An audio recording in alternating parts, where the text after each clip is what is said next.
I never felt like I belonged in the Anderson family. As an adopted child, I was always the outsider, the charity case they took in but never truly accepted. For years, I endured their subtle cruelty and outright dismissal.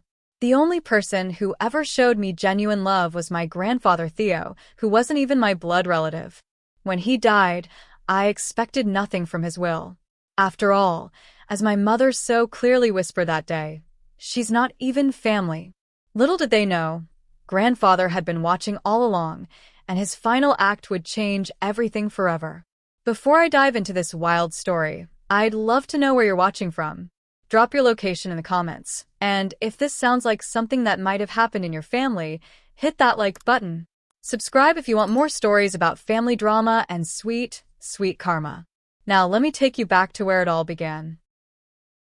My name is Natalie Anderson, though sometimes I wonder if I truly deserve that last name. I was adopted into the Anderson family at the age of 6 after losing my biological parents, Diana and Peter Collins, in a tragic car accident. The Andersons were wealthy, respected, and looked perfect on paper. Margaret and Richard Anderson already had 2 biological children, Brooke, who was 8 when I arrived, and Wesley, who was 10. From the outside, it looked like a generous act of charity, taking in an orphan child and giving her a life of privilege. The reality was far different. From the moment I arrived at the sprawling Anderson estate, I was treated as an outsider. Margaret, my adoptive mother, would introduce me as our adopted daughter, with a tone that made it clear I wasn't really theirs.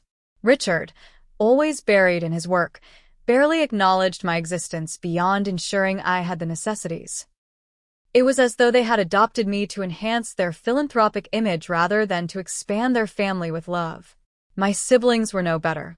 Brooke resented sharing attention with me and would often accidentally exclude me from activities or playdates.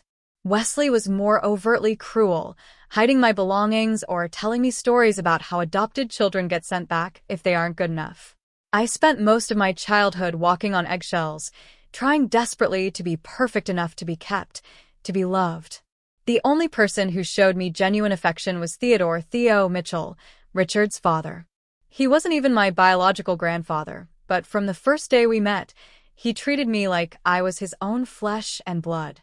Blood doesn't make a family, little one, he told me once, his weathered hand gentle on my shoulder. Love does. And I've got plenty of that for you. Theo was different from the rest of the family. While the Andersons valued appearances and social standing above all else, Theo valued integrity, hard work, and kindness. He had built Mitchell Industries from the ground up, transforming it from a small manufacturing company into a billion-dollar conglomerate. He could have been arrogant about his success, but instead, he remained humble and generous. When I was struggling with math homework and Brooke refused to help, Theo would sit with me for hours, patiently explaining concepts until they clicked. When Wesley got a new bike and I was told I didn't need one, Theo showed up the next day with a bicycle in my favorite color. And when I turned 16 and my Sweet 16 party was a small, obligatory dinner while Brooke's had been a lavish affair with 100 guests, Theo took me on a weekend trip to New York City to see Broadway shows and visit museums. But more than the material things, Theo gave me knowledge and confidence. He would bring me to his office on weekends, explaining the family business to me with the same seriousness he used with his executives. He taught me about investments, market trends, and business ethics. He introduced me to his colleagues and mentors, never once indicating that I was anything less than his beloved granddaughter. "You've got a good head for business, Natalie," he would say, his eyes twinkling with pride. Better than any of them, if you ask me. By them, I knew he meant the rest of the family. Brooke had no interest in the company beyond the lifestyle it provided her. Wesley showed some interest, but lacked the discipline to truly learn the ropes. Richard, my adoptive father, ran the company as CEO but always followed the safe, established paths rather than innovating as Theo had done. As I grew older, the divide between me and the rest of the Andersons only widened. I worked hard in school, earning scholarships to college despite having access to the family's money. I wanted to prove I could succeed on my own. I studied business and marketing, graduating with honors while Brooke dropped out to become a social influencer, and Wesley barely scraped by with a degree in communications. After college, I chose to make my own way rather than join the family business where I knew I'd never be truly accepted. At 28, I was working as a marketing executive at a small but growing firm, living in a modest apartment and having minimal contact with the Andersons. I called Theo regularly, visiting him at his private residence rather than the family mansion, cherishing the relationship that had sustained me through the years of feeling unwanted.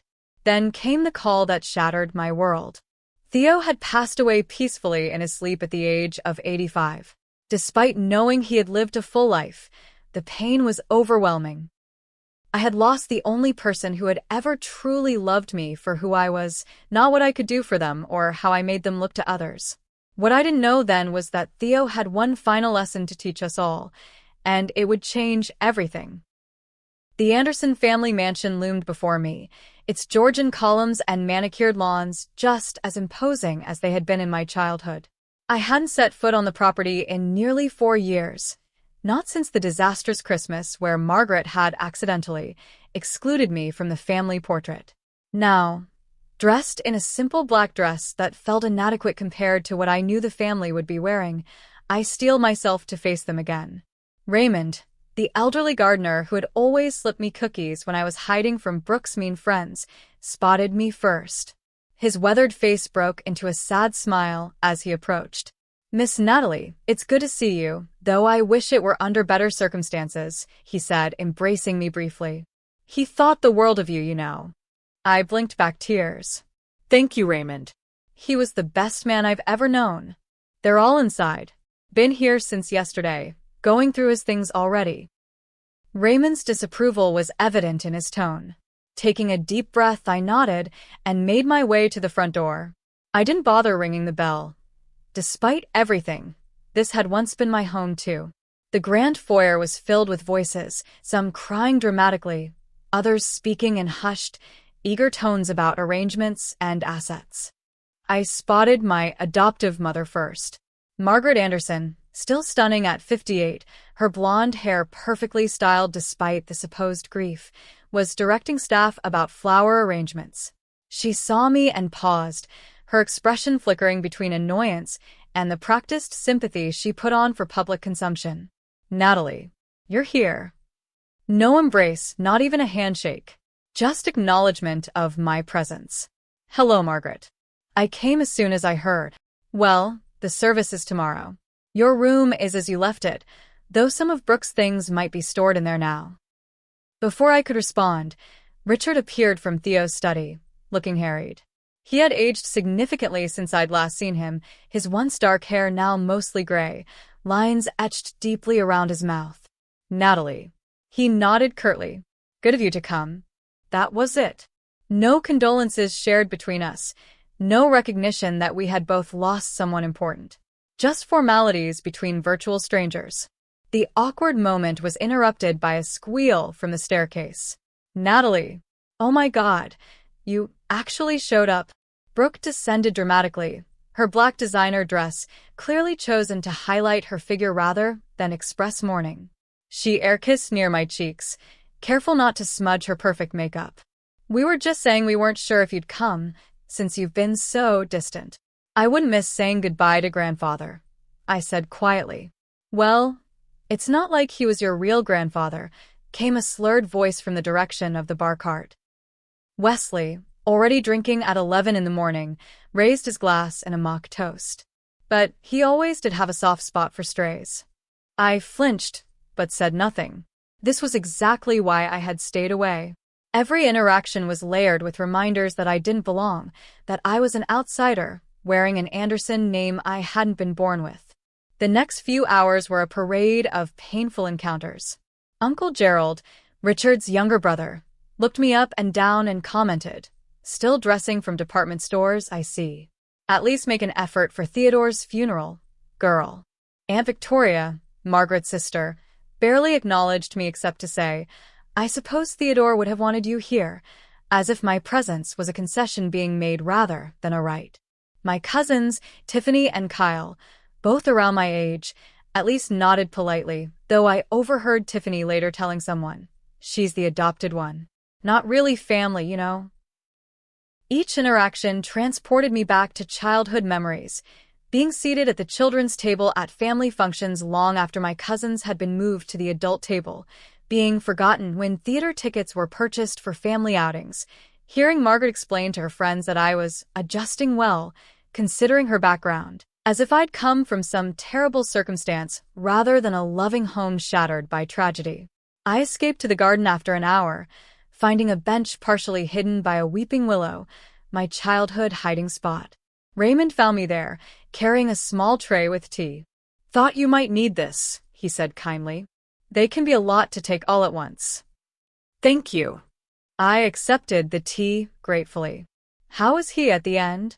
Raymond settled beside me with a sigh. At peace, I'd say. He wasn't in pain.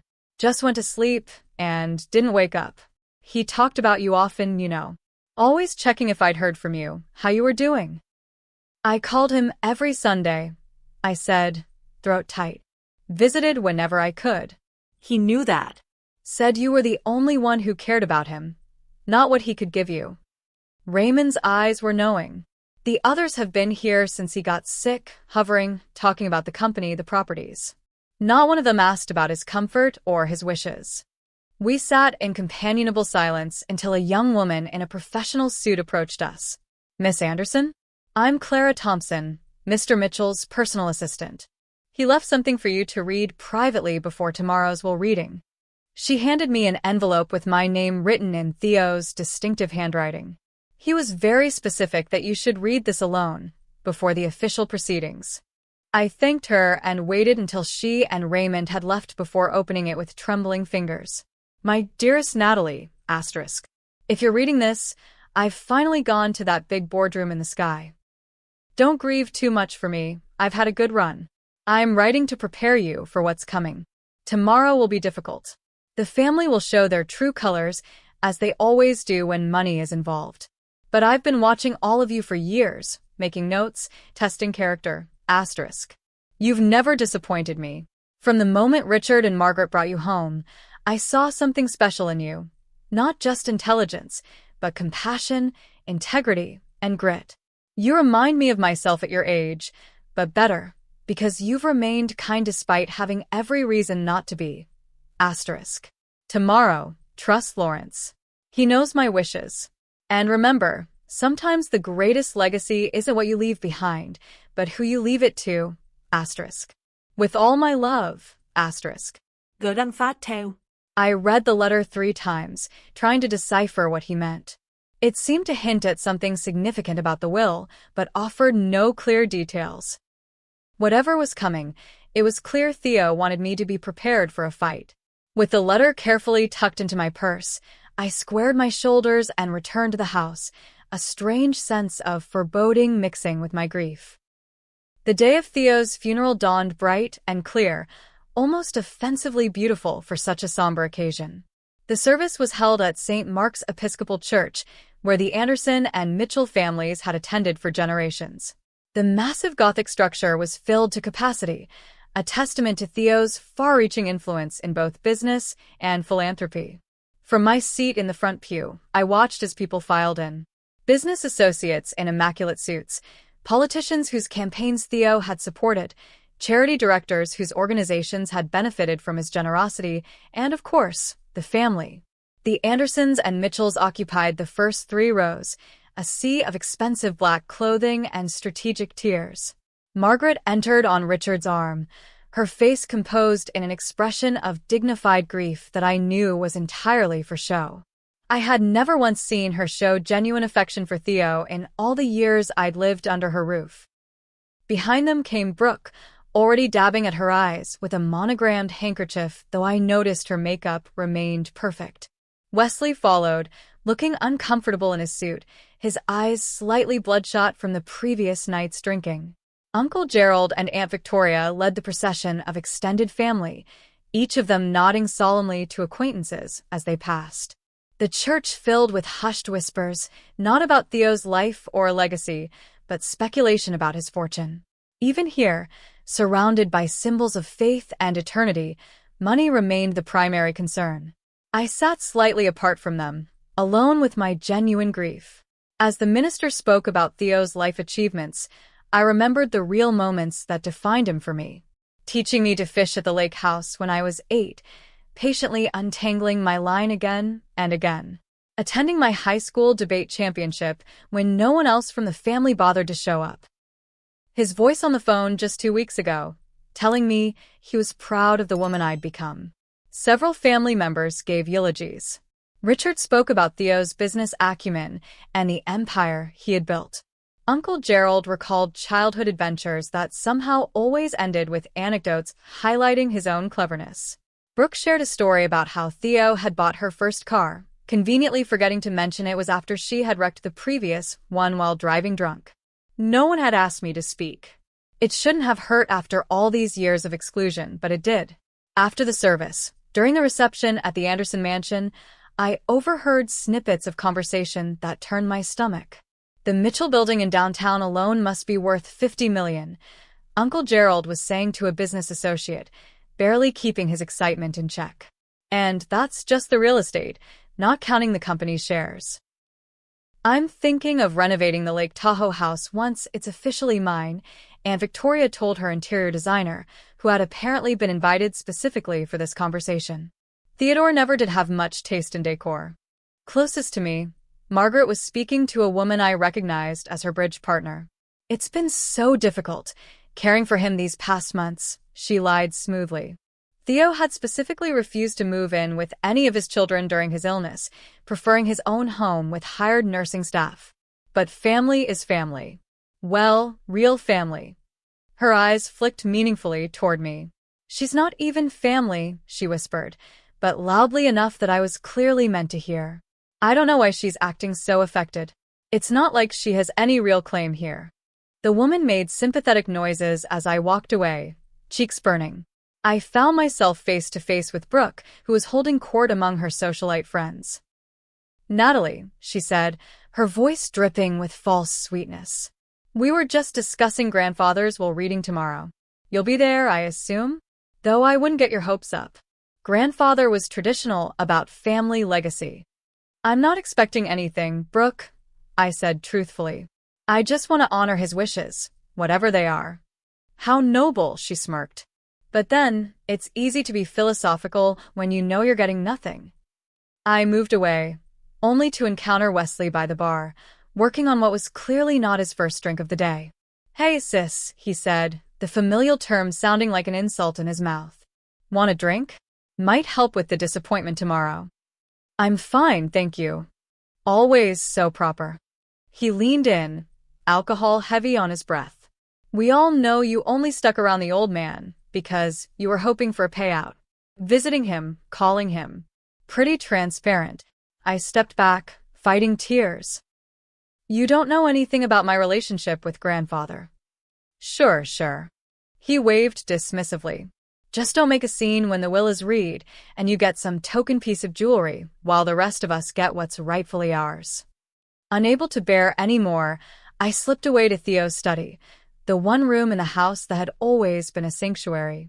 It remained untouched since his death, his presence still palpable in the leather-bound books, the faint smell of his pipe tobacco, the photographs arranged on his desk. I picked up a silver frame containing a photo of Theo and me at my college graduation.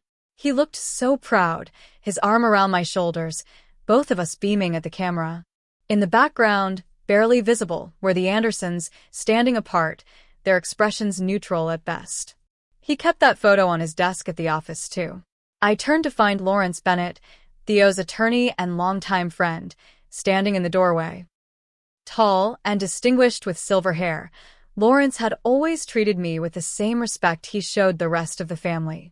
He talked about you constantly, you know, Lawrence continued, entering the room. Your accomplishments, your integrity.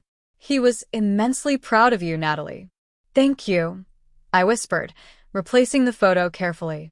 That means a lot. Tomorrow's going to be difficult, he said, echoing Theo's letter.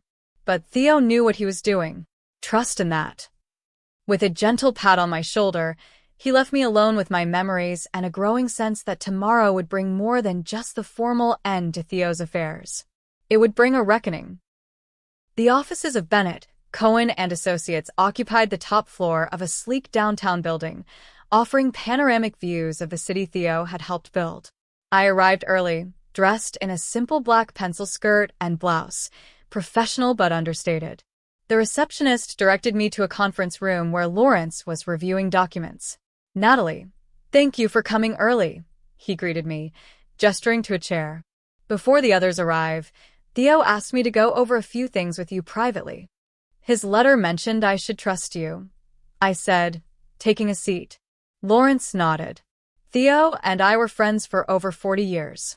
I know exactly what he wanted and, more importantly, why." He slid a folder across the table. "These are some documents Theo wanted you to review before the reading. They outline certain aspects of his estate planning that directly concern you." I opened the folder to find complex legal documents about Mitchell Industries' corporate structure, succession planning, and a separate sealed envelope with "Open privately" written on it in Theo's handwriting. "Theo made some significant changes to his will 5 years ago," Lawrence explained. "After the incident at the company Christmas party." My stomach tightened at the memory. It had been the last time I'd attempted to work directly with the family. Theo had offered me a junior position in the marketing department, which I had accepted despite my reservations. At the Christmas party, Wesley had drunkenly announced to everyone that I was only there because of charity and tax write-offs. When I tried to defend myself, Margaret had pulled me aside and suggested that perhaps I should know my place and be grateful for what you've been given instead of always wanting more. I'd resign the next day. "Theo was furious about how you were treated," Lawrence continued. "Not just then, but throughout the years. He began watching everyone more closely after that, testing them in various ways." Testing them? Theo would present family members with business scenarios, investment opportunities, ethical dilemmas, all designed to reveal character. He kept meticulous notes on the responses. Lawrence's expression was grim. The results were illuminating. Before he could elaborate, the receptionist announced that the rest of the family had arrived. Lawrence asked me to wait in an adjacent room until he called for me, another of Theo's specific instructions. Through the thin wall, I could hear the family entering the main conference room. Margaret's voice carried first, complaining about the downtown traffic. Richard was discussing a recent company acquisition with Uncle Gerald, while Brooke was describing a spa retreat she was planning, once everything is settled. As more family members arrived, the conversation shifted more explicitly to inheritance expectations. "The Aspen property needs significant updates," Aunt Victoria was saying. "I'm hoping my portion will cover a complete renovation. I've already spoken to the board members about my vision for Mitchell Industries," Uncle Gerald boasted. "As the most experienced family member in the business sector, it makes sense for me to take a leadership role." "The old man better have left me enough to clear my debts," Wesley muttered to someone, probably his cousin Kyle. "I've got some people breathing down my neck about payments." Brooke's voice cut through. "Daddy already promised I can have grandfather's villa in the south of France. I've had my eye on it for years." Their naked greed made me nauseous. Not one of them mentioned Theo's legacy beyond the material wealth he'd accumulated. Not one acknowledged the values he'd stood for or the example he'd set. To them, his death was simply a wealth transfer opportunity. I thought back to my childhood, to the lessons Theo had taught me about business. He would bring me to his office on Saturday mornings, explaining complex concepts in ways my young mind could grasp. "The biggest mistake people make in business is thinking it's just about money," he told me once. "It's not. It's about people, relationships, and values. Anyone who forgets that is doomed to fail, no matter how much profit they make in the short term." I remembered how he'd set up a lemonade stand with me one summer, turning it into a lesson about supply chains, customer service, and profit margins. While Margaret had been embarrassed by the CEO of Mitchell Industries helping a child sell lemonade on the corner, Theo had been fully invested, treating it as seriously as any business venture. My reminiscence was interrupted by the conference room door opening. Lawrence stood there, his expression unreadable. "It's time, Natalie." Theo left very specific instructions about this part of the proceedings.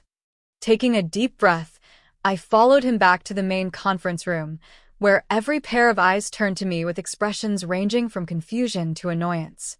Why was she in a separate room? Margaret demanded. What's going on, Lawrence? All will be explained shortly, Lawrence replied calmly, directing me to a seat directly opposite the family, a physical manifestation of the divide that had always existed between us. As I sat down, I heard Margaret whisper loudly to Richard, "She's not even family. I don't know why she's getting special treatment." A few family members snickered, and I saw Brooke roll her eyes dramatically. The humiliation was familiar, but this time, something felt different. Lawrence stood at the head of the table, commanding attention, and I noticed he gave me a nearly imperceptible nod of encouragement. Whatever was coming, I suddenly felt more prepared to face it. Ladies and gentlemen, we are gathered here today to execute the last will and testament of Theodore James Mitchell, Lawrence began formally. Before I proceed, I want to clarify that Theo revised his will significantly 5 years ago, with several codicils added in the intervening years. All documents have been properly executed and witnessed in accordance with state law. The family shifted impatiently. Uncle Gerald checked his watch while Brooke texted under the table. I'll begin with the personal bequests, Lawrence continued, opening a thick document. To his longtime gardener, Raymond Wallace, Theo leaves his collection of rare orchids and a sum of $50,000. This raised eyebrows around the table. $50,000 to a gardener seemed excessive to them. Though I knew Raymond had been more than an employee to Theo, he'd been a friend for over 30 years.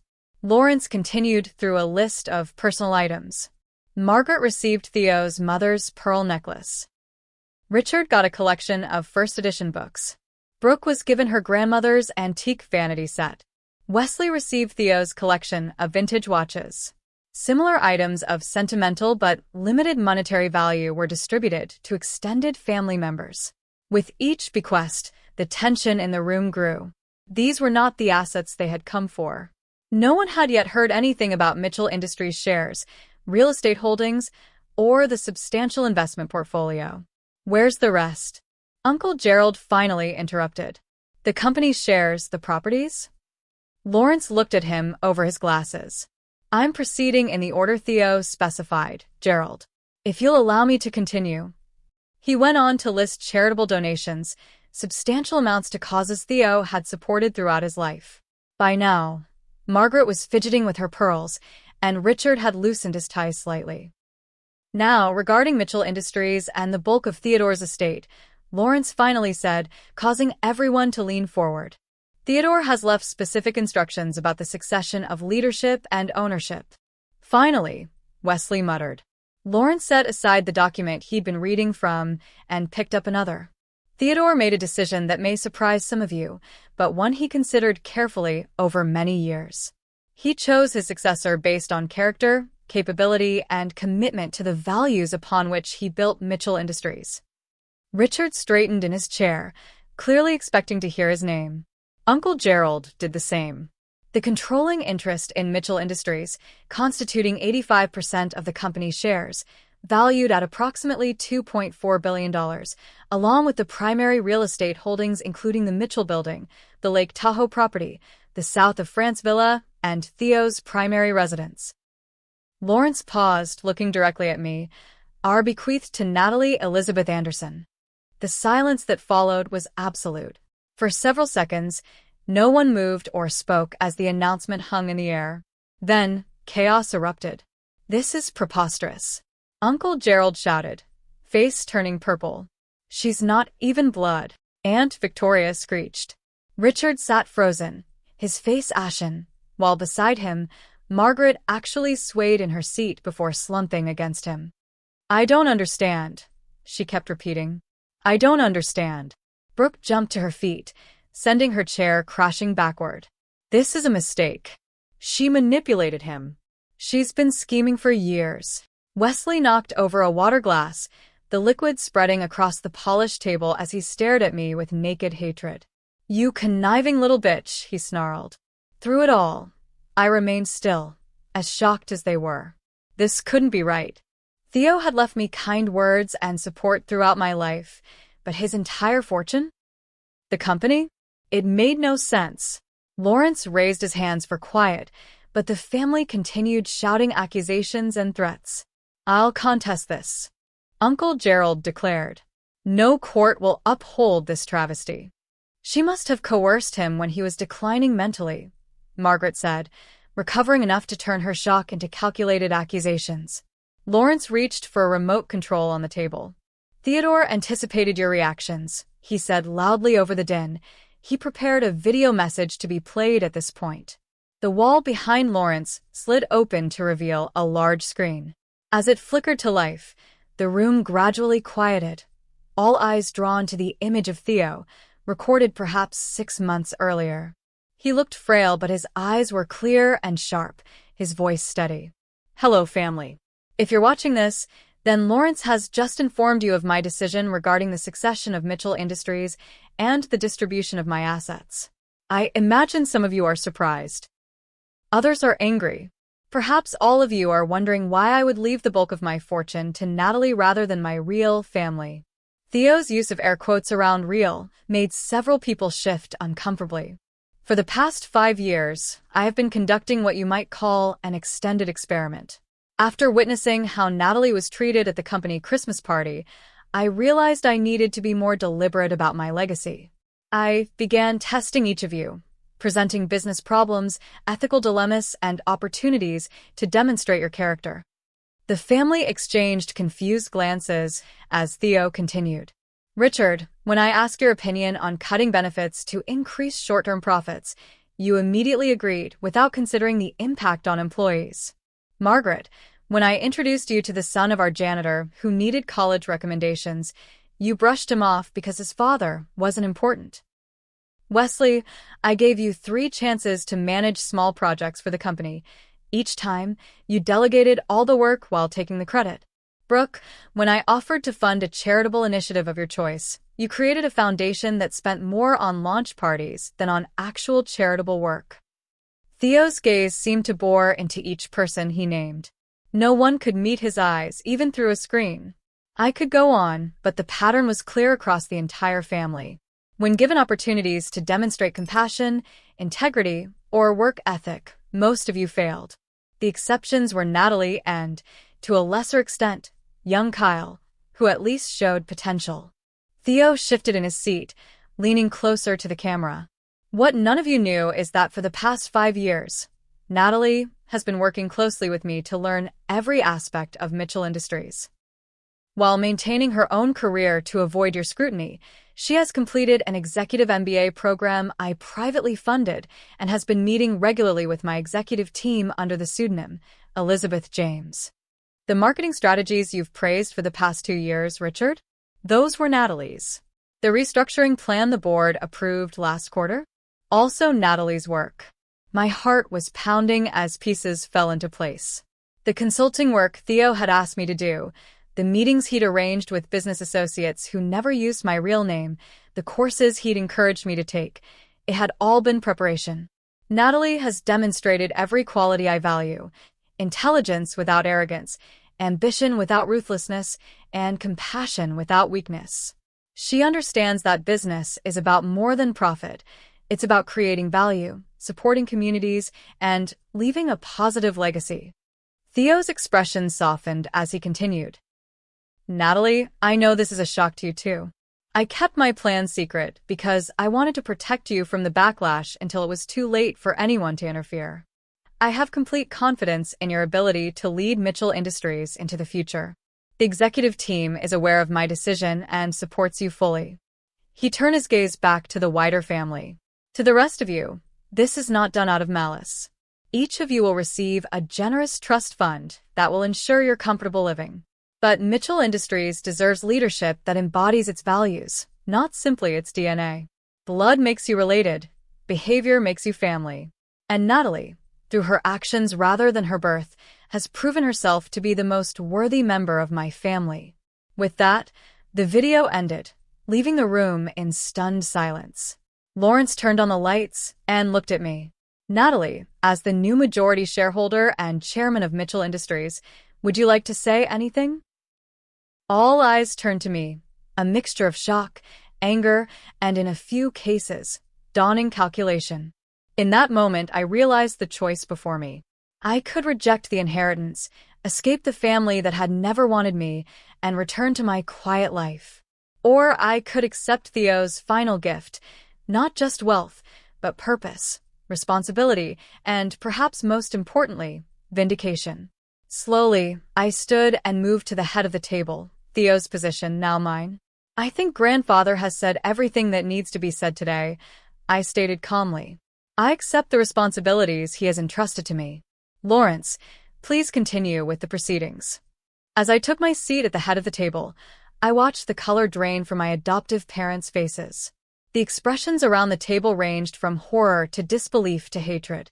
But for the first time in my life among the Andersons, I felt no need to apologize for existing, no urge to make myself smaller. Theo had seen me, truly seen me, and in his final act, had ensured everyone else would have to see me too. The rest of the will reading passed in a blur of legal terminology and shocked silence. Lawrence outlined the trusts established for each family member, generous enough to maintain their comfortable lifestyles, but not extravagant enough to fund their more lavish expectations. The company's shares were non-transferable for 10 years, preventing any quick sales. The properties came with similar restrictions. Theo had thought of everything. As Lawrence concluded the formal proceedings, the stunned silence erupted into chaos once more. "This is elder abuse," Uncle Gerald shouted, slamming his fist on the table. "She manipulated a sick old man." "I've already called our attorney," Margaret hissed, her composed facade cracking completely. "We'll fight this with everything we have." Brooke was openly sobbing now, though whether from genuine grief or thwarted expectations was hard to tell. "The French villa was supposed to be mine. Daddy promised." Wesley lurched to his feet and pointed at me. "You think you can just waltz in and take everything that should have been ours? You're nothing. You're nobody." Lawrence intervened, his voice cutting through the noise. "I should inform all of you that Theodore underwent extensive psychological evaluations before each revision of his will. The documentation is ironclad. You're welcome to contest it, but you should know that Theodore included a clause stating that anyone who challenges the will and loses will forfeit their trust fund entirely. That gave many of them pause.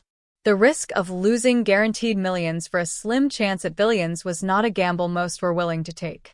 Richard, who had been silent since the announcement, finally spoke. "Natalie, be reasonable.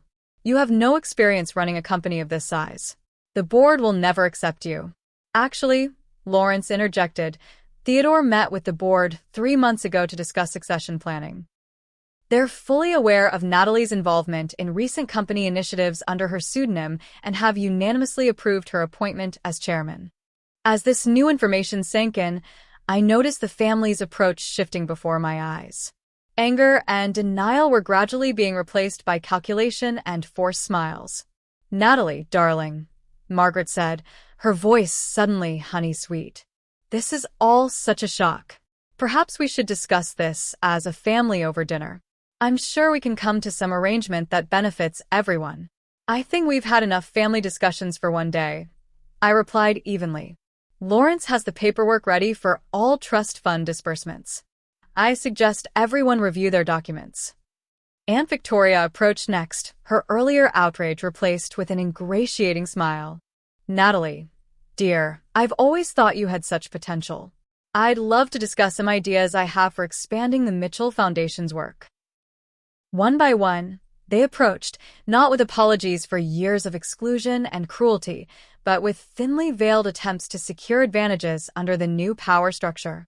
Wesley asked about a senior position in the company. Brooke suggested a family discount for using the French villa. Uncle Gerald proposed a strategic advisory role for himself. I listened to each pitch with the same polite, neutral expression Theo had always maintained during business negotiations. When they had all said their piece, I stood. I appreciate everyone's sudden interest and collaboration. For now, I need time to review the company's current position and consult with the executive team. Lawrence will be in touch regarding any decisions about roles within Mitchell Industries.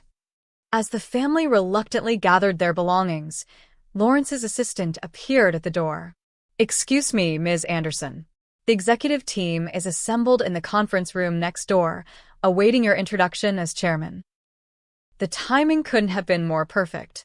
The family watched, stunned, as a group of distinguished business leaders filed into the hallway, nodding respectfully to me.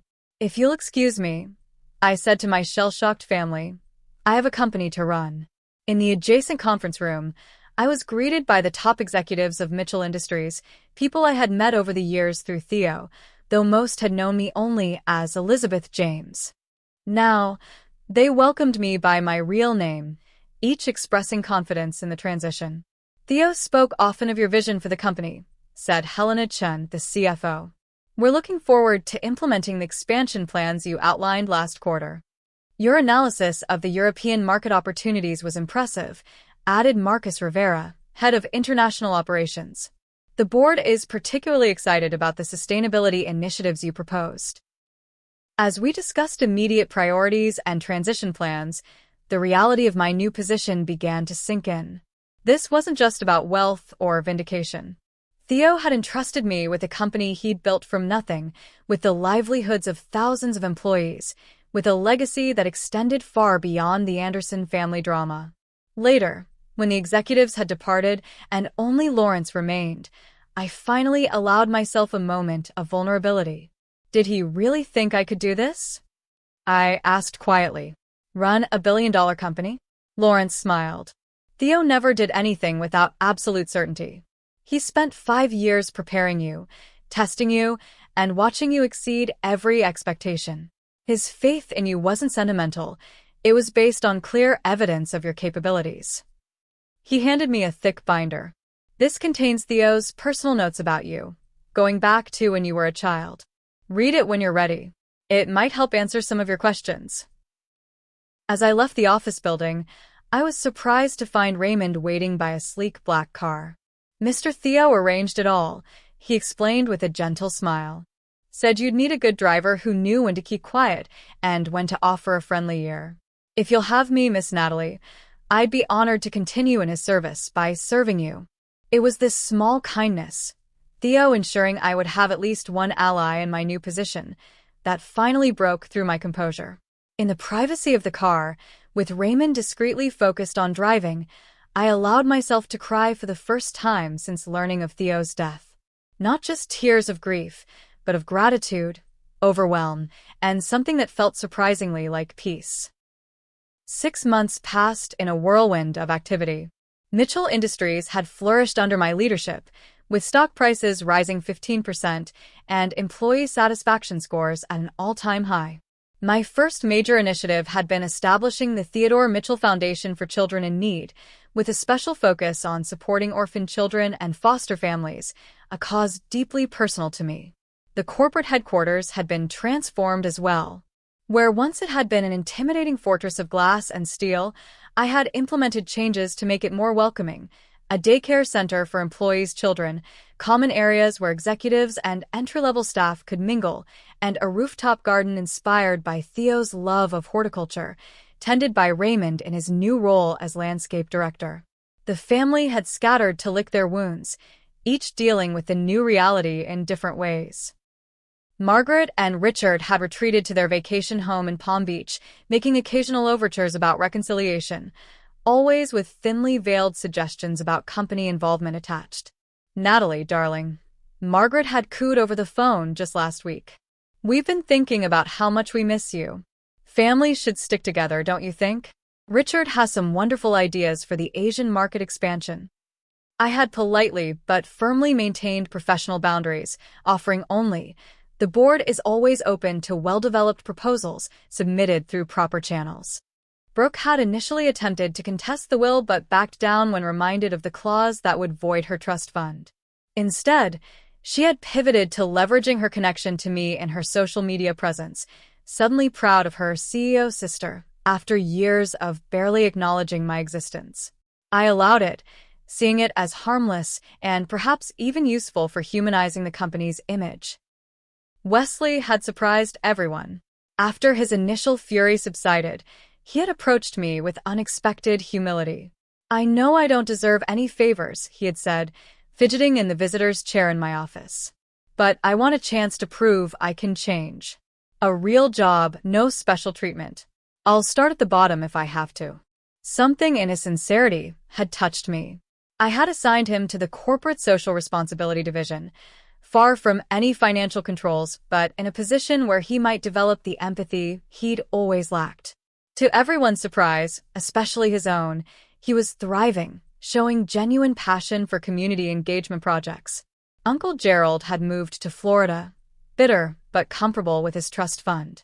Aunt Victoria still called regularly with investment opportunities that I politely declined. Most of the extended family maintained a cordial but distant relationship, neither antagonistic nor warm. The most unexpected development had been with my cousin Kyle. After observing the changes I was implementing at Mitchell Industries, he had approached me with thoughtful questions and genuine interest. "Grandfather was right about you," he had admitted during a lunch meeting. "I always thought business was just about making money, but watching what you're doing, it's different. It matters." I had offered him an entry-level position in product development, making it clear he would receive no special treatment. He had accepted eagerly and was proving to be intelligent and hardworking when not under his father's influence. Today marked 6 months since the will reading that had changed everything. I had arranged to visit Theo's grave alone, bringing a simple bouquet of his favorite orchids, cultivated by Raymond from Theo's original collection. The cemetery was peaceful, autumn leaves creating a golden canopy above the Mitchell family plot. I placed the flowers against the elegant granite headstone and sat on the small bench facing it. 6 months, I said softly. I wish you could see what we've accomplished already. The education initiative for employees' children just launched. The sustainability targets you always wanted? We're ahead of schedule. The board actually applauded at the last meeting. Can you believe it? The wind rustled through the leaves, and I could almost hear Theo's proud chuckle. I read your notes, I continued. All those years, you were watching, planning. You saw potential in me when no one else did, not even myself sometimes. I traced my fingers over his name on the headstone. I was angry at first, not about the inheritance, but about the secrecy. All those years of feeling like an outsider, wondering if I belonged anywhere. You could have told me what you were planning. I smiled ruefully. But you were right as usual. If I'd known, it would have changed how I approached everything.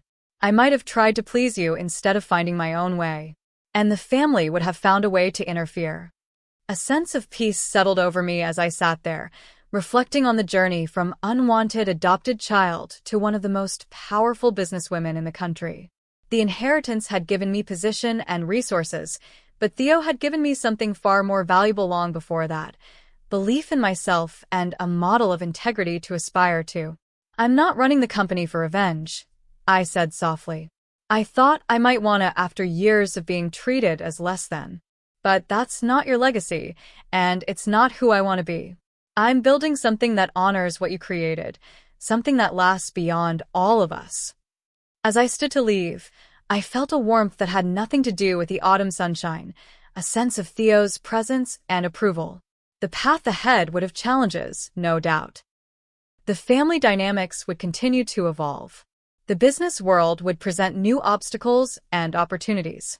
But for the first time in my life, I wasn't navigating it all alone.